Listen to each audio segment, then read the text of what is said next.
Good afternoon, parish orphans and retrogrades. Timothy Gordon here. Who is getting in for diplomatic relations with the Vatican these days? China's in, the United States and faithful Catholic prelates are out. That's the topic of today, so it's as much a China show as it is an update on Cardinal Theodore McCarrick, who is the liaison to China, as much as it is on the United States diplomats who are denied access, along with faithful Vatican cardinals. I want to start off by giving a quick little plug to makeabortionillegalagain.com, where you can order this remarkable ball cap, and you can express just how much you hate abortion. And people in the streets will, of course, hate you for it if they support abortion, as they should, right? This is the remarkable, distinguished issue of our times, and it ought to be something that people come to serious rivalry, maybe even blows over. It's an important issue. It's infanticide, and if you support the eradication of abortion, infanticide in the United States, or at least the forced legal version of such a thing, then you can wear this beautiful MAGA-like ball cap to express your disdain for the thing. MakeAbortionillegalagain.com. I have a couple. It's not my outfit. It's not my enterprise, but I support it, which is why I have been in the final month here, 32, 33 days till the election. I've been pushing it hard. It's important to know, now that we have a new Supreme Court justice named, not yet ratified, that in the name of all things good, in the name of America's righteous crypto-Catholic founding, we need to end abortion. This will help Trump get back into the office, and Trump getting back into office will help the notion of ending abortion. It's a mutually constitutive type of proposition. Okay, on to China, McCarrick, and the outsiders to today's Vatican. There's an important Uncle Ted, the molester, McCarrick link from 2019. Crux reported at that time that correspondence from an ex-aide to Theodore McCarrick, the disgraced cardinal, once the most powerful prelate in the USCCB, or really of all American prelates, now disgraced and taken back out of action after the events of late 2018. Well, his aide corresponded with McCarrick in this fashion. As McCarrick resumed his travel and diplomatic activity in the late Benedict XVI years and under Francis, one area of special focus was China. And we already know that McCarrick was a special envoy to China. Although nothing in the emails and letters examined by Crux directly proves that McCarrick had a hand in a controversial September 2018 deal between Beijing and Rome over the appointment of bishops, the record is nevertheless quite suggestive. Remember, even under John Paul II, McCarrick was considered one of the best fundraisers in the world. And even under Benedict XVI, who had been Cardinal Ratzinger, number 2 in JP2's Curia, McCarrick seemed to have only been loathly removed from his duties because he's raising so much money. Money raising, fundraising is an important wedge for bad guys. If they're good fundraisers, it makes it hard for even the opposite side, the good guys, if you will, to remove them. It shouldn't be this way, but fallen human nature being what it is, it's a counter incentive for taking them out of action. In September 2015, shortly after Francis visited the United States, McCarrick wrote again. "When you greeted me," he says, "so cheerfully in Washington as an adjunct member of the Foreign Service, I received that as a challenge to continue as an amateur in the very noble work of the foreign relations of the Holy See. I've maintained on a quiet level our relationship with China," he told to the Pope. What does that mean, on a quiet level? He maintained our relationship with China, our level of relationship. This means our level of friendliness, amicability, in what ought to be a frosty rapport. How is this not a frosty rapport? How does everything China does to Christians in the area, to all of the people that fall under its dominion, whether they're Christians or not, how does this not have a chilling effect on the relationship between the Vatican, which stands for recto ratio, good, doing the right thing, human flourishing? How does that not have that chilling effect? I seriously wonder this. In January 2016, McCarrick wrote Francis again to this effect, quote, "I have not been back to China since the fall, but I've received some indication to continue with conversations with people of the leaders of the great country," he told the Pope. "I've always been in touch with Cardinal Parolin and his staff, and I believe that they are peaceful with my continuing to foster another channel for possible future discussions." Now remember, this is after McCarrick was supposed to have been taken out of commission by Benedict XVI. He's not really supposed to be active. He's supposed to be resigned to a life of quiet prayer and penance, not around any, boys, teenagers, or young seminarians for his disgusting, vile, ephebophiliac track record. Yet, in the same month, McCarrick sent a personal letter to his Rome aide suggesting that he was involved in brokering a meeting with the Pope for a senior Chinese official. This is not good. He writes, "I have written a personal letter to Mr. Hu is the Chinese contact, and to Cardinals Parolin and Turkson about his possible visit.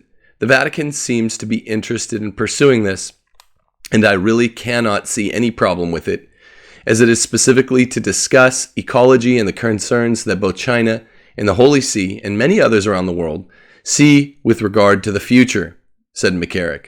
The reference was to Hu Deping, or Deping Hu, depending on which country you're in. You pronounce the last name first in China. Hu is a senior Chinese politician who's seen as a very close friend of President Xi.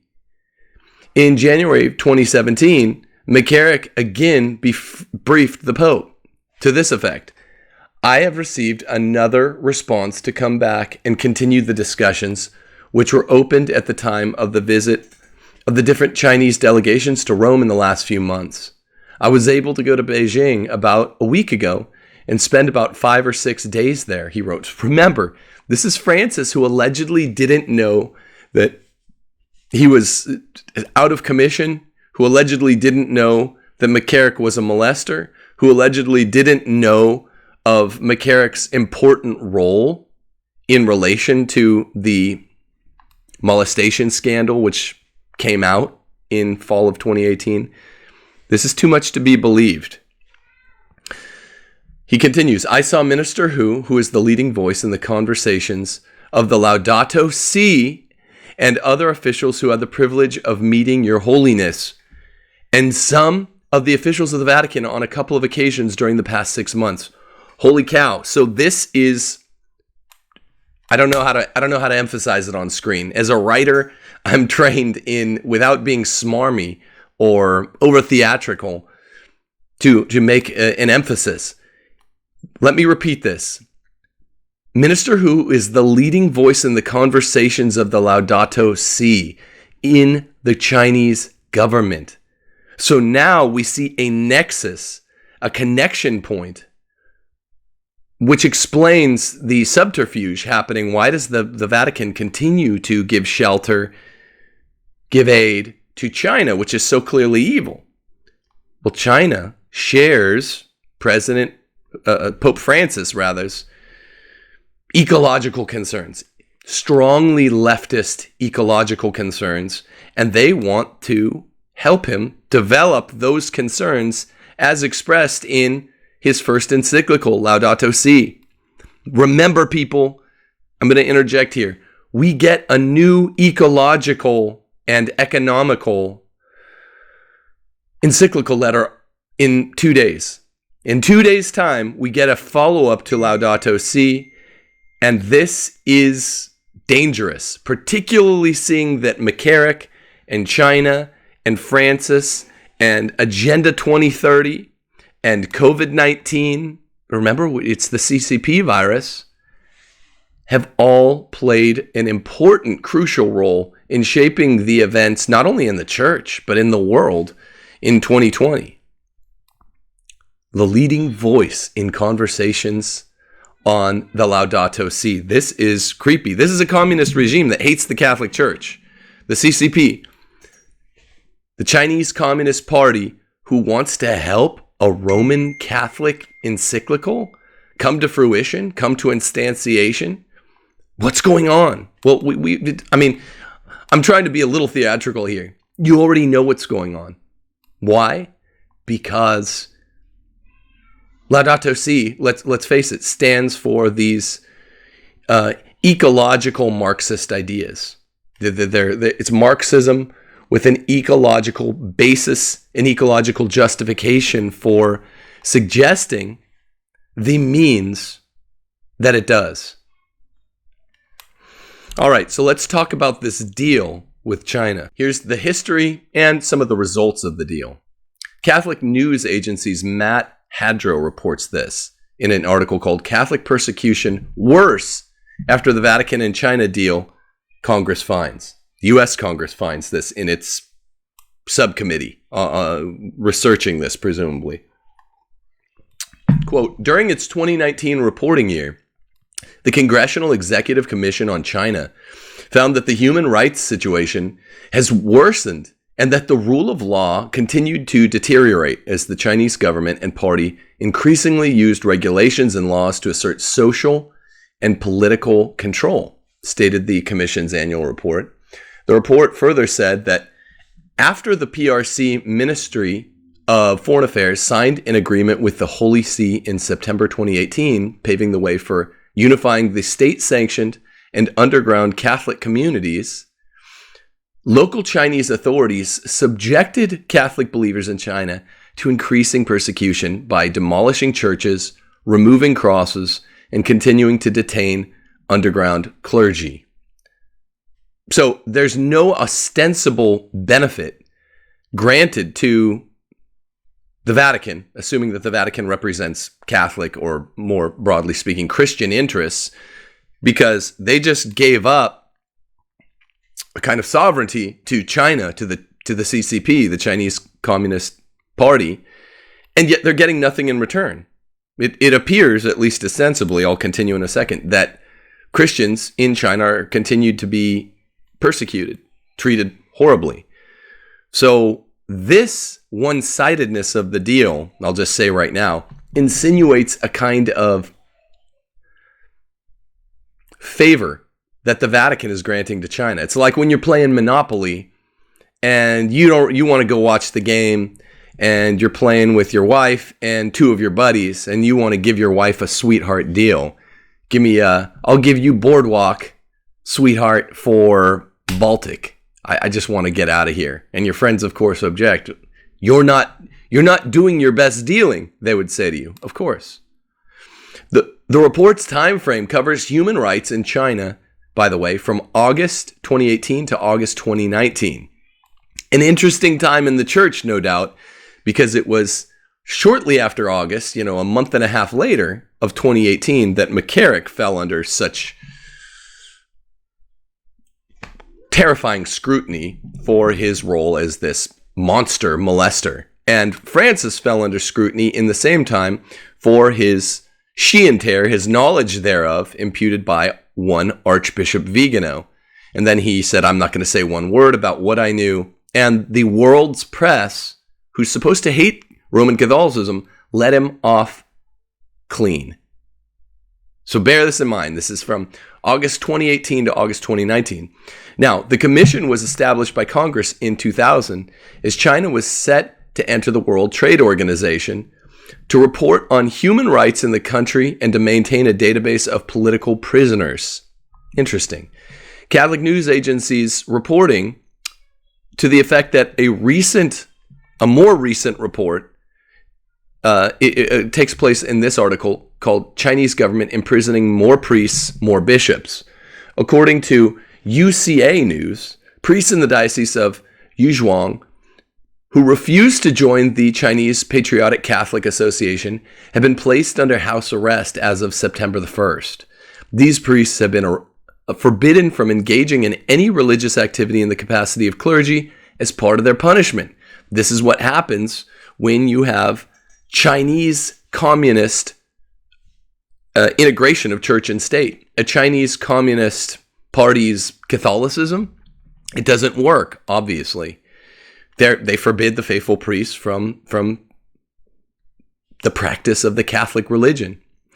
In September 2018, news was released of a provisional agreement between Beijing and Vatican officials intending to unify the underground church and the CPCA, the fake front church, the Chinese Communist Party's Catholic church, which is not Catholic.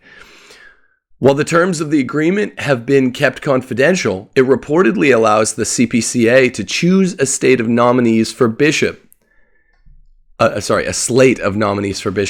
We've talked about this a fair amount over the last 2 years, over the last year and a half anyway.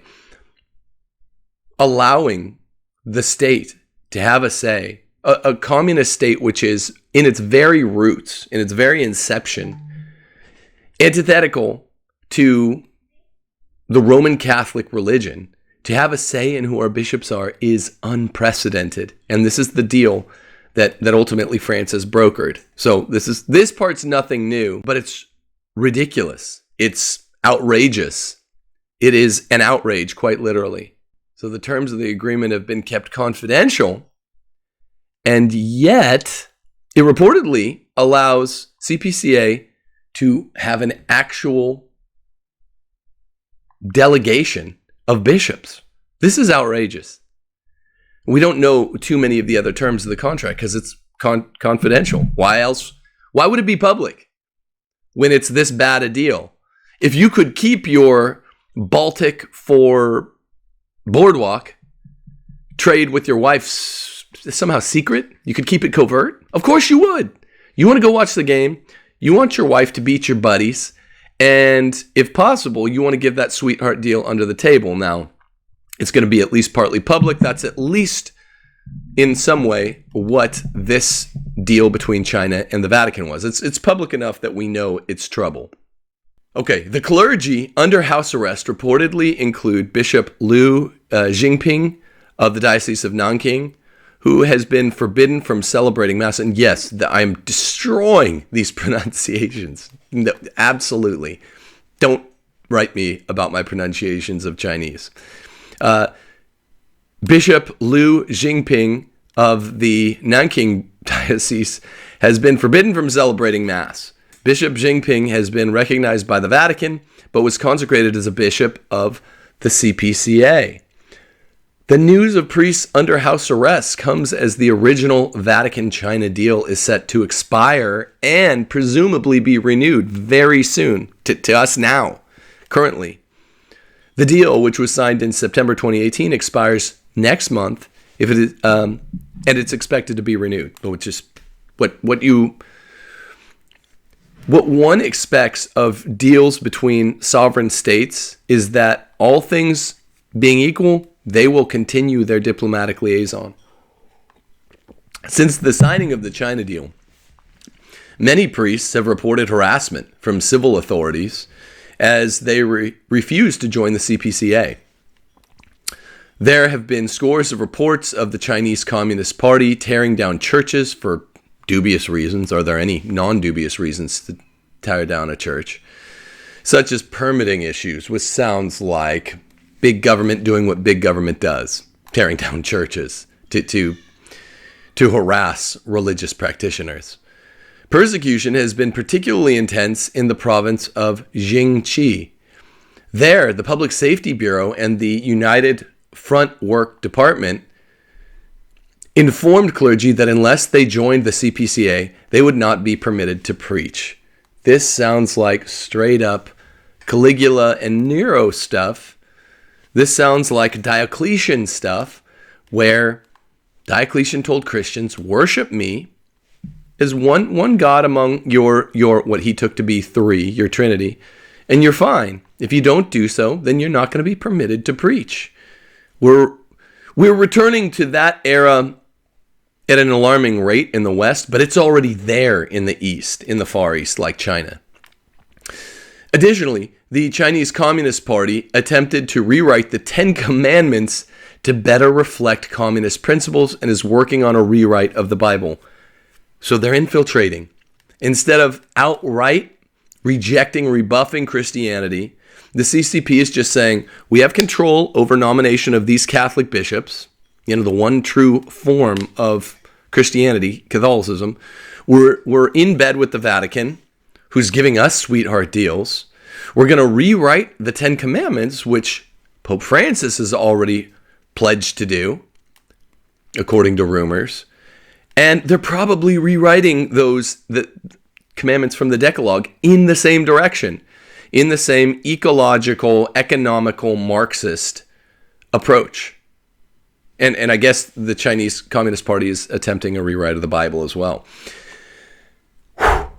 Okay, elsewhere in China, a priest has been kidnapped for over 2 weeks due to his refusal to join CPCA, the Chinese fake iteration of Roman Catholicism. According to Asian News, Father Liu Maochun of the Diocese of Mindong has been held by the Religious Affairs Bureau for 17 days. The Diocese of Mindong is located in the Fujian province. Father, I don't know where any of these places are. Father Liu is not recognized as an official member of the clergy as he belongs to the underground church. So we're in Proverbs 5. The underground church is the real church. The above board CCP church, the CPCA church, is absolutely bringing a false gospel, and we should not consider them real. Into all of this, let's foist the towering figure, the heroic figure of Cardinal Zen, who's heartbroken at the moment. They're really the leader of the true Chinese church. In 2018, Cardinal Zen wrote an op-ed in the New York Times titled, "The Pope Doesn't Understand China." Burn. He says, China has opened up, yes, since the 1980s, but even today, everything is still under the Chinese Communist Party's control. The official church in China is controlled by the so-called Patriotic Association and the Bishops' Conference, both under the thumb of the party. I was among those who applauded Francis's decision to appoint Pietro Parolin as Secretary of State in 2013. But I now think that Cardinal Parolin cares less about the church than about diplomatic success. Asterisk. His ultimate goal is the restoration of formal relations between the Vatican and Beijing. Francis wants to go to China. All popes have wanted to go to China, starting with John Paul II. But what did Francis's visit to Cuba in 2015 bring the church to the Cuban people? Almost nothing. And did he convert the Castro brothers? The faithful in China are suffering and are now coming under increasing pressure. Early this year, the government tightened regulations on the practice of religion. Priests in the underground on the mainland tell me they are discouraging parishioners from coming to Mass to avoid arrest. Francis himself has said that although the recent agreement, whose terms haven't been disclosed, provides for a dialogue about the eventual candidates, and it is the Pope who appoints bishops. But what good is it having the last word when China will have all the words before it? In theory, the Pope could veto the nomination of any bishop who seems unworthy. But how many times can he do that, really? The official church has about 70 bishops. The underground church has only about 30. The Chinese authorities say, you recognize our 7 and we'll recognize your 30. Or 70 and we'll recognize your 30. That sounds like a good trade-off. But will the 30 then be allowed to still function as underground bishops? Surely not. They'll be forced to join the so-called Bishops' Conference. They'll be forced to join the others in that birdcage and will become a minority among them. The Vatican's deal, struck in the name of the unifying church in China, means the annihilation of the real church in China. And yet, to the underground bishops and priests of China, I can say only this. Please don't start a revolution. They take away your churches. You can no longer officiate. Go home and pray with your family. Till the soil. Wait for better times. Go back to the catacombs. communism isn't eternal. This is important stuff.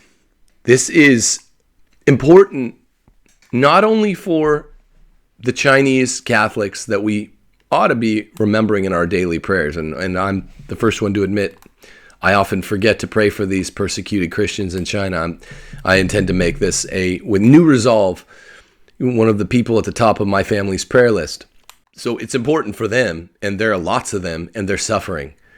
But it's also important because it's a keystone to understanding Francis's next play. He's not that unpredictable. He seemed unpredictable in the first 2 or 3 years.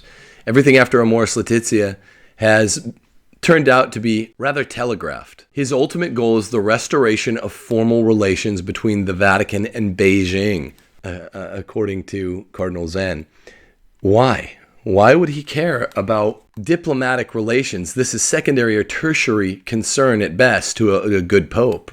Yes, you want relations as pontiff to be open with as many different sovereigns around the world so that you can go there and evangelize.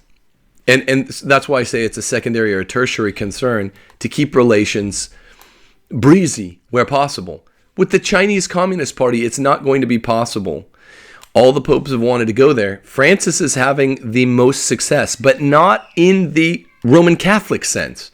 Not success where we're getting the sweetheart deals or the 5149 or better deals, if you understand. He's giving up everything. All he really cares about is not evangelical niceties in these deals with China. It's not. He's not positioning the Chinese church in a better posture. He's literally sacrificing the position of the Chinese church in order to just keep relations open with China at all costs. Why? We're going to tie this back to Laudato Si and presumably to his forthcoming encyclical on Sunday, which are ecological, economic. It's basically Catholic Marxism, which isn't a thing. There's no such thing as a circular square or Catholic Marxism. So we're just calling it that to articulate that it's his best effort to radicalize ecological doctrine, teaching from the church. And it's dangerous because encyclicals are not infallible, but they are governed by the preponderance of the teachings, all the encyclicals in toto on a given topic. There haven't been that many on the ecology, on the environment. So Francis is flooding the field. He's pervading the field of Catholic teaching on ecology so that he is literally getting a higher and higher portion of the teachings that have ever been made in the Catholic magisterium on ecology, so that it will be a governing voice, his voice.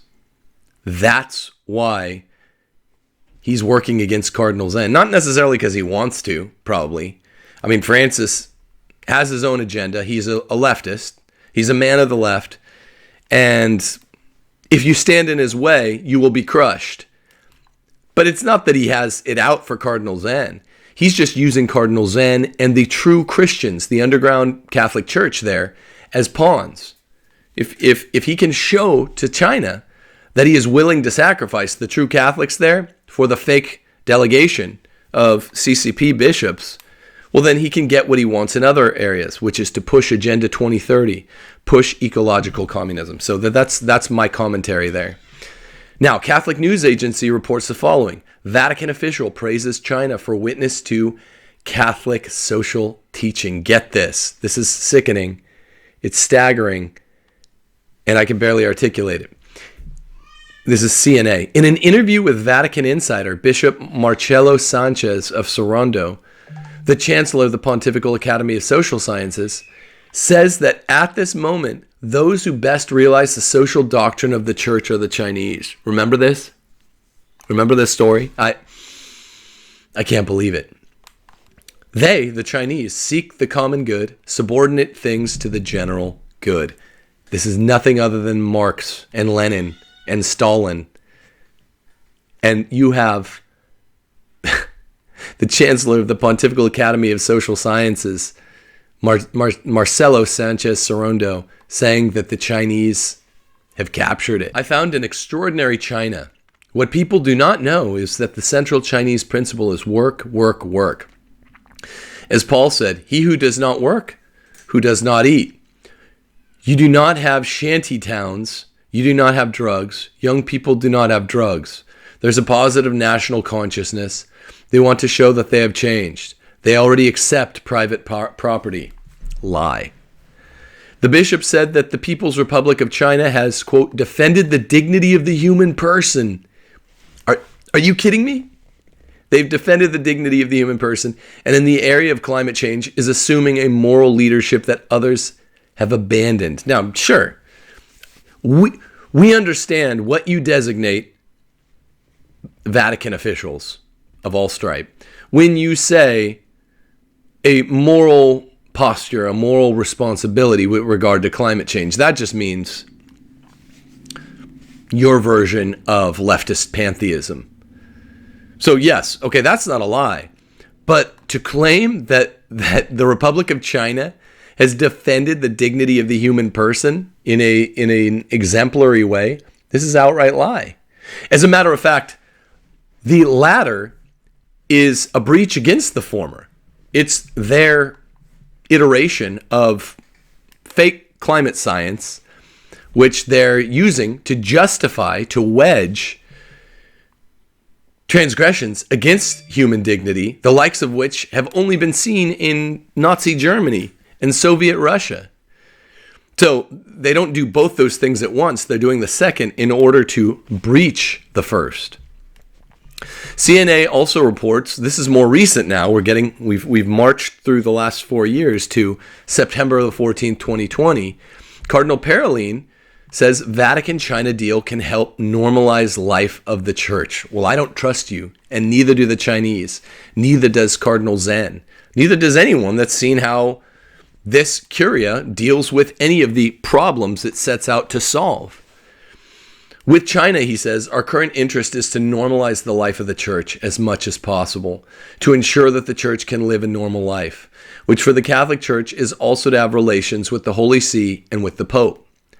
Parolin said September 14th, this is a couple weeks ago, according to Italian news agency, Agent SIR. Our perspective, he says, is on this ecclesiastical theme. Parolin added, noting that this goal should also take place against a backdrop of peaceful coexistence, the search for peace and overcoming tensions. Well, how are we going to do that? The tensions don't come from us, from Roman Catholics to the Chinese Communist Party. The tensions extend only one way. They, as Marxists, hate the Roman Catholic religion and all religion, but especially the true one. And there's nothing we can do to stop it. They hate us. They hate truth. No tension can be dissolved there, from our perspective, save through a religious conversion to the one true faith. Now, 2 weeks after that, on September the 30th, we're talking, 2.5 days ago, Mike Pompeo and Cardinal Zen were both denied access to the Vatican. A cardinal of good standing, the leader of the Chinese church, the real leader, and an important diplomat from America were both denied access to the Vatican. They sat around waiting. So there's a fight that took place on the 30th.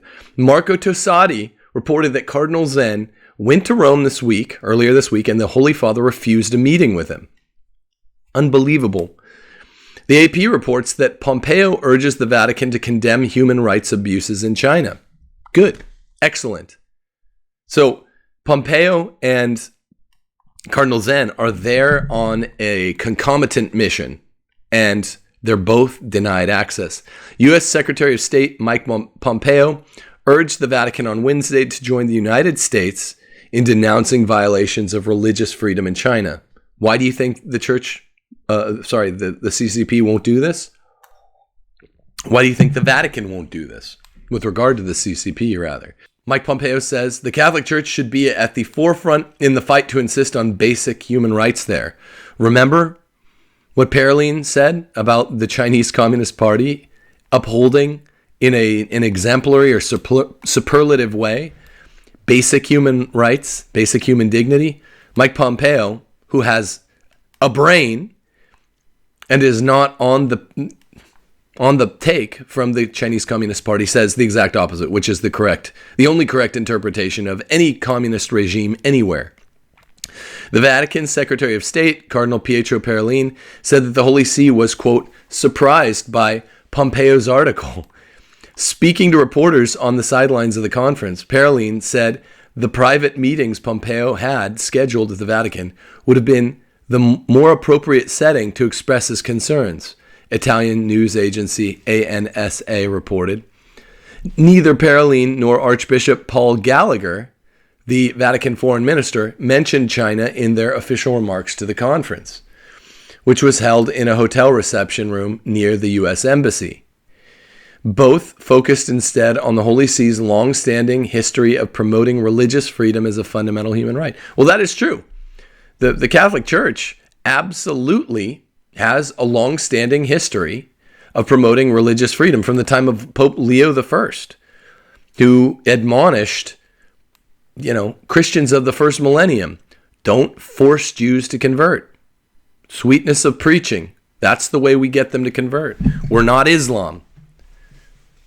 Convert people peacefully. So the church actually does have a long-standing history of non-forcefulness, even in the first Christian millennium when there was the Holy Roman Empire, right? A confessional Catholic state. We don't have that in the second Christian millennium after, 1200 AD. We don't have anything like that any longer. And yet the church still insists on what it's always insisted on. So this Paul Gallagher, the Vatican foreign minister, is joining Parolin in mentioning that China seems to be doing pretty good. They're giving thumbs up. Nowhere is religious freedom under assault more than in China, Mike Pompeo said. Thank you. Accusing the ruling communist Chinese party of working day and night to snuff out the lamp of freedom, especially religious freedom, on a horrifying scale. Thank you, Pompeo. Good work. Quoting John Paul II, retired Pope Benedict XVI, and Pope Francis, Pompeo urged a greater commitment from faith leaders to stand up for all religious believers. He says, to be a church permanently in a state of mission has had many meanings. Surely one of them is to be a church permanently in defense of basic human rights, quoting a phrase that Francis commonly uses, using Francis's rhetoric against him. In his essay published in the conservative magazine First Things, Pompeo said the Vatican-China Accord hadn't shielded Catholics from China's religious crackdown, and it suggested that the Vatican had compromised its moral authority by signing it. Strongly suggested, which is an obvious proposition of reason. We want every institution to use their power, he says. I happen to think that churches, and the Catholic Church included, have enormous capacity, Pompeo said Wednesday in defending the essay. They have historically stood with oppressed people all around the world, which is true. The Vatican has defended its accord with China, and presumably its re-upping of that accord next month, saying it was all purely an ecclesial matter about bishop nominations and was not about political or diplomatic agreement, which is a lie. This is precisely what they actually value in their rapport with China now. The fact that they are apparatchiks for communism together. It's political and diplomatic entirely. None of it is ecclesial. The Vatican has said the agreement had borne limited but positive fruit and was worth extending for another determined period of time, which we already knew they're going to go ahead and re-up. Asked Wednesday how the Holy See received Pompeo's essay, Gallagher told reporters it was received critically. Shocker. He also said the proximity of Pompeo's visit to the U.S. election was, quote, one of the reasons why the Holy Father is not receiving the Secretary of State. Now, Pope Francis, and this is a tired theme on this show, is a champion of dialogue, at least de dicto. He pays lip service to supporting dialogue. He has turned away the cardinal, the prince of the church, most situated in a state of crisis politically. That's Cardinal Zen. He turned him away, wouldn't see him. He turned away a U.S. diplomat, Mike Pompeo, who was there to stick up on Zen's behalf and all of the true Catholics in China. This is a new moment of hypocrisy for Francis. You see, we rigids in the church, particularly tradition-minded Catholics, particularly conservative Catholics, we're used to Pope Francis ignoring our dubia, our signed petitions, our concerns. You know, it doesn't matter if it's a cry of the heart from one of his right-wing sons and daughters of the church. He doesn't care. We already know this. But Pompeo and Zen as a contingent, they represent oppressed, apolitical, essentially Chinese Catholic prisoners of state, or something very near to it. Oppressed underground church. The reason this is a second and arguably worse moment of hypocrisy for Francis, I don't say that because I want to be silenced and not subject to dialogue with Francis, because that's no good.